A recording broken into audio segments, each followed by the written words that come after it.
des patterns. Et à partir des années 2000, comme on a eu le calcul distribué qui est apparu, ça a permis d'entraîner des réseaux de neurones beaucoup plus profonds. Réseaux de neurones, donc, avec énormément de variables à prendre en compte. Donc, dans le par ordre de complexité, vous avez les algos de type de régression, ensuite vous avez arbre de décision, random forest et réseau de neurones. Et grâce à ça, on va adresser et on va pouvoir mettre en place du machine learning. Le deep learning, c'est vraiment quand le réseau de neurones et l'ensemble des paramètres à prendre en compte est beaucoup plus important, et c'est là qu'on peut parler de machine learning. Machine learning, comme je le disais, un algorithme, une grosse problématique des data scientists, c'est l'entraînement, c'est l'accès aux données. Quand vous mettez en place un algorithme, vous avez besoin de l'entraîner avec des jeux de données équilibrés, non équilibrés, français, étrangers. Tout simplement parce que ça lui permet de l'entraîner. Et si vous entraînez un scénario avec des données où il n'y a que des attaques, vous vous rendez compte qu'en fait, une déviance comportementale, ce sera le comportement simple. C'est pour ça qu'il faut arriver à l'entraîner de façon très itérative avec des jeux de données différents. Donc sur la partie machine learning, on va avoir du machine learning supervisé et du non supervisé. La distinction est assez simple. Machine learning supervisé, vous avez un algorithme, vous qualifiez des données, vous avez des données qualifiées, et vous lui apprenez à reconnaître des patterns définis dans les données. C'est-à-dire que vous ciblez au travers de cette stratégie de détection ce que vous voulez détecter. Vous voulez peut-être détecter un DGA, une streaming. Le DGA, c'est la génération du nom de domaine aléatoire. Ça va être utilisé par les attaquants pour leur permettre de continuer leur attaque sans que les noms de domaine qui sont générés de façon aléatoire soient bloqués par les équipements de sécurité. Ça, au travers d'un scénario de détection, vous n'avez pas la capacité de le faire. Donc le but du DGA, c'est vraiment d'avoir des noms de domaine qui sont générés de façon aléatoire et qui vont être utilisés comme des bots, tout simplement pour faire de l'exfiltration de données au travers de trafic de type DNS. Donc on va réussir à couvrir ce type d'attaque, qui est vraiment de la technique d'exfiltration de données, au travers de 3 modélisations. Donc il y a une modélisation de type LSTM, une modélisation de type diagramme et du random forest. Donc les 3 spécificités, c'est le LSTM, c'est tout ce qui est long short term memory. En fait, ça teste la cohérence des noms de domaines qui vont contacter l'organisation. Vous pouvez le voir tout simplement, et ça va être utilisé, si vous utilisez Gmail, vous tapez bon, il y a jour qui apparaît. Vous répondez à quelqu'un, vous avez bonjour, et vous avez le prénom qui apparaît. Donc ça va être une des premières techniques qui est utilisée dans cette prédiction de langage. Et là, ça va un petit peu plus loin. Ça va vous permettre aussi de créer des groupes d'utilisateurs. Vous allez tester une cohérence, comme si vous testiez une cohérence de conversation. Vous posez une question à quelqu'un tous les jours, il vous répond oui, le dernier jour, il vous répond non. Vous testez la cohérence à très court terme, vous dites c'est normal. Vous la testez dans sa globalité, vous remarquez que c'est plus cohérent. La partie random forest, le but c'est de représenter tout l'enchaînement des caractères qui peuvent être utilisés par des noms de domaine aléatoires et des noms de domaine qui sont normaux. Et vous allez à chaque fois comparer si c'est malveillant ou pas. Donc ça va vous donner, ça se construit en fait, ça construit une base de données qui devient avec des millions de possibilités et qui va être comparée à chaque fois. Et l'igramme, c'est la possibilité de comparer les caractères. Par exemple, prenez une URL, si vous comparez les premiers caractères, si vous avez www au début, ne vous inquiétez pas. À la fin, si vous avez www, c'est quelque chose qui est plus anormal. Donc le tout combiné vous permet d'avoir un algorithme qui permet de détecter l'exfiltration de données de type DGA. Donc là, c'est vraiment sur du machine learning supervisé. Mais on utilise aussi le machine learning pour du non supervisé. Comme je disais, la différence, c'est à ce moment-là, on ne cible plus un comportement spécifique, donc on ne cible pas une exfiltration de données, on ne cible pas un ransomware, on ne cible pas forcément une criticité de type mouvement latéral ou autre type de comportement, c'est qu'on va détecter une déviance comportementale. Donc c'est vraiment d'arriver au travers de techniques de modélisation, de représenter l'état d'un système. Et dès qu'il va varier, on va avoir une déviance comportementale. Donc sur la partie gauche, par exemple, c'est une représentation des communications IP dans un système. Donc chaque arête est une communication, chaque nœud est une IP. Et vous voyez, sur le petit cercle qui est à côté, la topologie de la forme change complètement. À ce moment-là, on a une déviance comportementale. Là, c'est une illustration de ce que l'algorithme peut apporter et de ce qu'il met en visibilité pour les clients. Là, c'est une aide à la décision. Donc ces utilisations sont à partir de log firewall. Sur le cas du centre, c'est la représentation de l'activité d'utilisateur et de l'intensité de leur communication suivant 9 canaux. Vous créez une signature spécifique à chaque utilisateur et dès que cette signature change, vous avez une déviance comportementale. Le but, c'est vraiment, comme je disais, d'arriver à créer une signature, une représentation du système nominal Et dès que vous avez cette forme qui change, cette activité qui change, vous avez une déviance comportementale. La partie droite, c'est des techniques qui sont utilisées de plus en plus, c'est de la réduction de dimension. Donc on projette la représentation de l'activité, donc par exemple des IP de votre système, comment ils communiquent et leur évolution. Vous verrez tout simplement après pour créer des zones à risque ou de la déviance comportementale. Donc là, on est vraiment sur du non supervisé. Donc là, typiquement, les techniques d'embedding, ça permet aussi de faire de la représentation de zone à risque. C'est-à-dire que vous avez votre algorithme, vous l'entraînez, vous analysez, vous représentez dans un plan à 2 dimensions l'ensemble des communications sur différents aspects, avec des appels de récession. Et à force de vous y injectez des attaques, vous allez identifier des zones à risque. Ça veut dire que vous savez qu'en représentant votre système, lorsqu'il est nominal, lorsqu'il y a des attaques, vous allez avoir des zones qui se dégagent comme des zones à risque. Et votre algorithme en production, chaque fois qu'il va représenter des points dans ces zones jaunes, vous savez que c'est des comportements à risque. Et là, ça devient une aide à la décision, plutôt que de rester forcément une boîte noire. Vous avez la possibilité d'avoir une représentation qui permet à l'analyste de creuser un caractère à risque. Autre représentation avec une attaque, encore une fois, liée à tout ce qui est trafic DNS. Donc à gauche, un système normal, c'est de l'embedding, toujours, donc la représentation à 2 dimensions, des communications d'un système. Donc vous avez les points qui sont proches, qui communiquent beaucoup.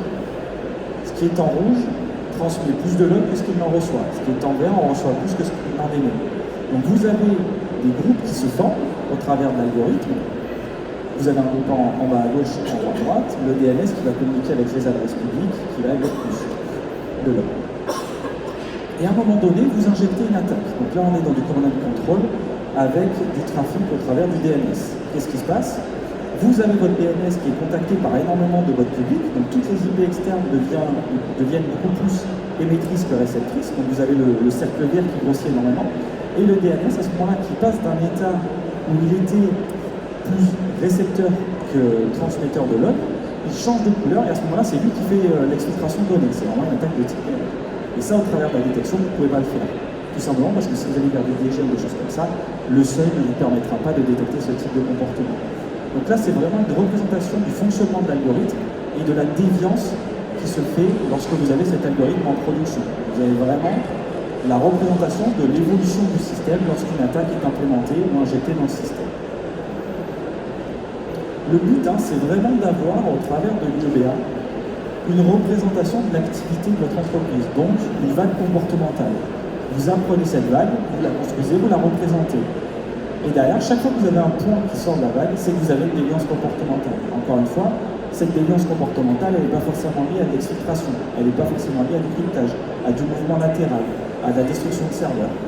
Ça peut être tout type d'action qui peut être détecté. C'est vraiment une déviance par rapport au fonctionnement de votre SI. Vous le représentez. Et à un moment, vous avez quelque chose qui change dans cette signature, dans l'ensemble des paramètres qui sont pris en compte, et ça devient une analyse, une déviance comportementale avec un averti associé.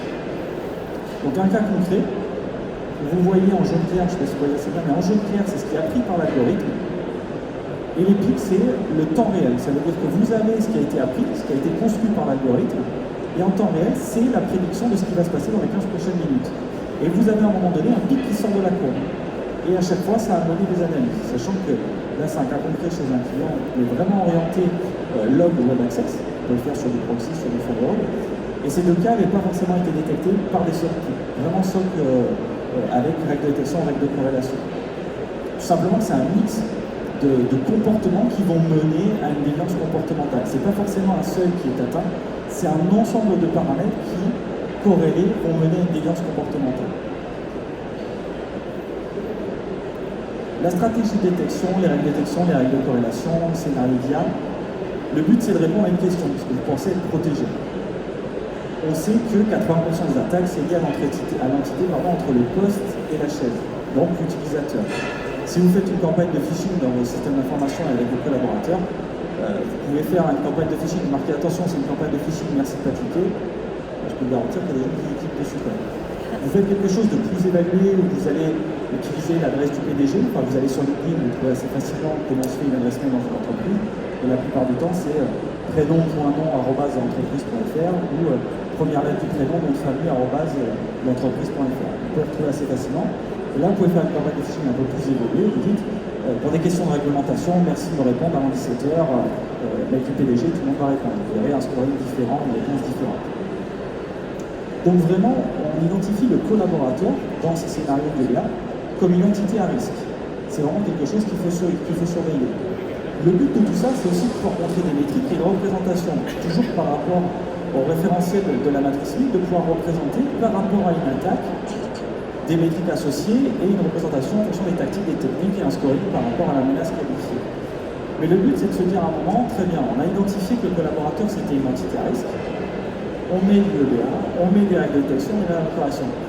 Mais en fonction des secteurs d'activité, ces zones à risque, ces entités à risque, elles vont complètement varier. Si on prend le secteur ferroviaire, si on prend plus tout ce qui va être commune, ce qui va être événements sportifs, ce qui va être secteur de la santé, ce qui va être bancaire, vous allez avoir des entités à risque qui sont complètement différentes. Donc le but, c'est au travers des 6-7 prochains slides, alors je n'ai pas pu couvrir tous les secteurs d'activité, mais c'est de vous présenter, en fonction de ces secteurs d'activité, quelles peuvent être les réflexions, les pistes de la mise en place d'une stratégie de détection orientée métier qui peuvent utiliser l'UEBA. Pour les communes, par exemple, on va avoir différents cas. On a de plus en plus de personnes qui viennent nous voir pour qu'on mette en place de l'UEBA sur la déviance comportementale d'accès à des pools de données très critiques. Donc, par exemple, l'accès à l'état civil. Vous avez ça comme données critiques chez vous dans une commune, et bien, les personnes qui y accèdent, il faut vérifier comment elles y accèdent, la durée des sessions, des choses comme ça. Donc ça peut être une entité à risque, et vous changez au-delà du collaborateur l'entité de risque et la surveillance à apporter. Les services en ligne, on voit que l'ouverture en ligne de normal service, vous vous exposez à beaucoup plus d'attaques, à beaucoup plus de comportements qui sont anormaux. Je ne parle pas du système juste on-off du site web. L'IoT dans les smart cities, dans les villes connectées, on va le retrouver de plus en plus souvent. Alors, un feu rouge, ça va générer beaucoup de valeur. Par contre, de pouvoir identifier une déviance comportementale de la plateforme qui centralise l'ensemble, et peut-être d'identifier que 5 feux rouges qui passent au vert sur un chemin défini tracé, ça peut être une déviance comportementale.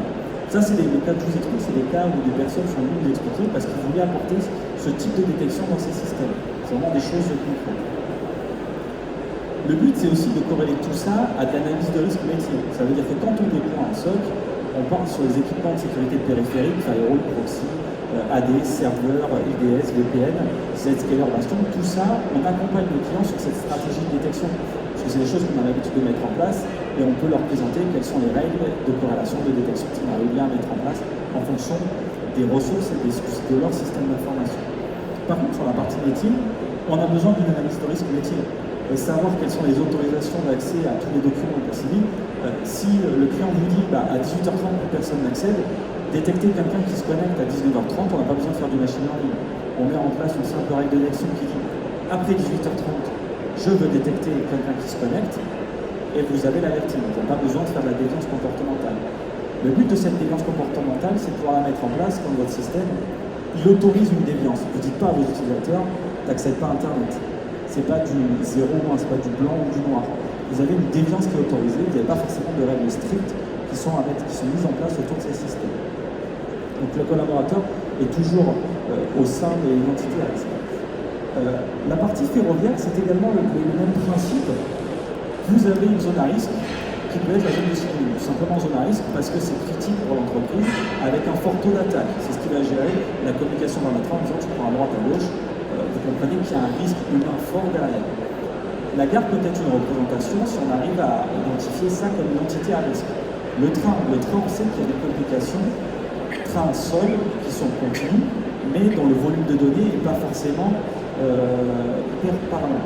Le but, c'est de se dire, très bien, dans un train, vous avez différents systèmes. Vous avez vraiment la vitesse, les freins, la clim, les lumières, les choses comme ça. Qu'est-ce qu'une personne malveillante dans un train peut accéder comme système? À quoi il peut accéder? Qu'est-ce qu'il peut manipuler? Donc là aussi, faire la déviance comportementale dans la communication entre tous ces systèmes, ça reprend un peu les schémas d'embellie que je vous ai montré là. Pour l'état civil, par exemple, si on fait un focus dessus, comment on va pouvoir faire la détection au travers de l'EBA pour un cas qui a parlé il n'y a pas longtemps, mais qui peut être concret et qui peut se représenter sur toute la partie data lake. Donc dès que vous avez des systèmes d'information avec des données critiques sur lesquelles vous voulez avoir une vraie supervision, on peut mettre en place de l'EBA tout simplement parce qu'on va avoir l'ensemble des logs à disposition.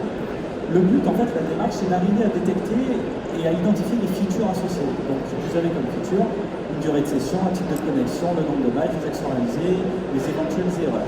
Donc tous ces features vont vous permettre de caractériser chaque session qui va être réalisée. La partie à droite, c'est le fait de projeter l'ensemble de ces communications, la représentation, sur un plan à 2 dimensions, et vous avez l'ensemble des sessions avec ces features qui sont représentées.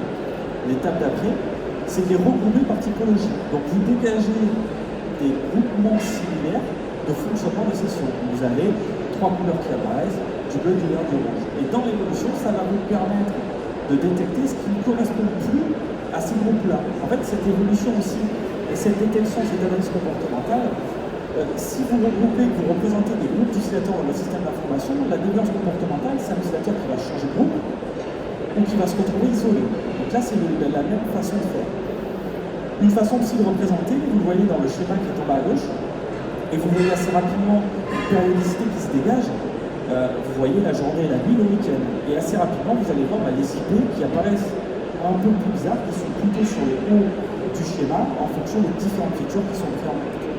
C'est vraiment une façon sur laquelle on pourrait répondre sur vraiment la déviance comportementale d'accès à ce type de données. L'événement sportif qui va regrouper aussi un certain nombre de choses identiques. Et là, les entités à risque, toujours à corréler avec une analyse de risque métier. Le FAN peut être une entité à risque. En fonction de quels moyens on peut détecter une déviance comportementale. Ce sont les accès Wi-Fi. Est-ce que ce sont tous les types de communication? L'affichage, quelqu'un qui va détourner l'affichage dans un stade va pouvoir faire passer n'importe quel message.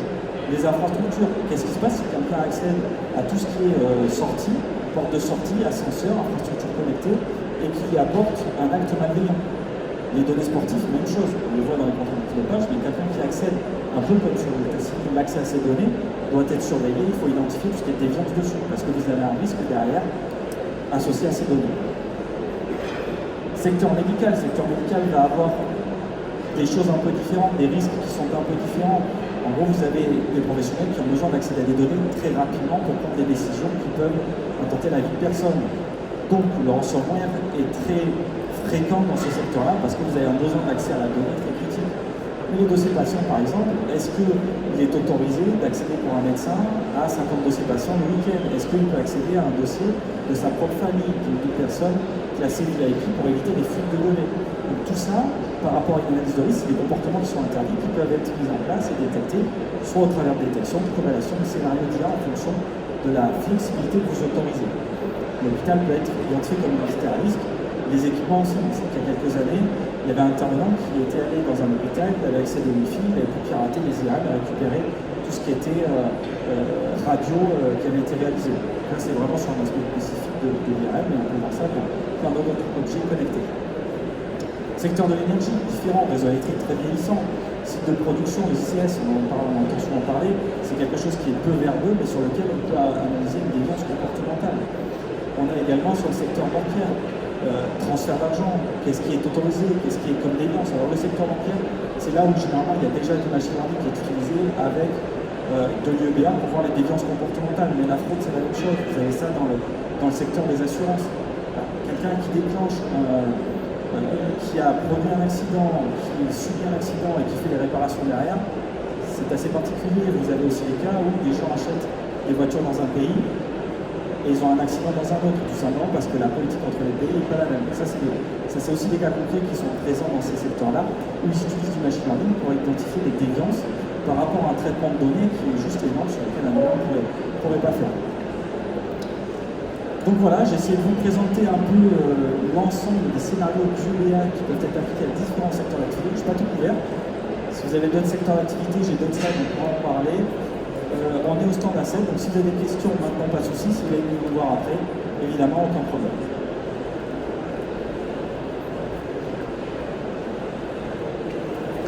Est-ce que vous avez des questions? On peut applaudir, effectivement.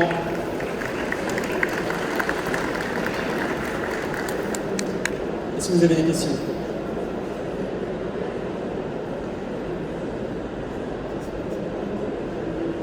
C'était clair? Ok. Bah, bravo.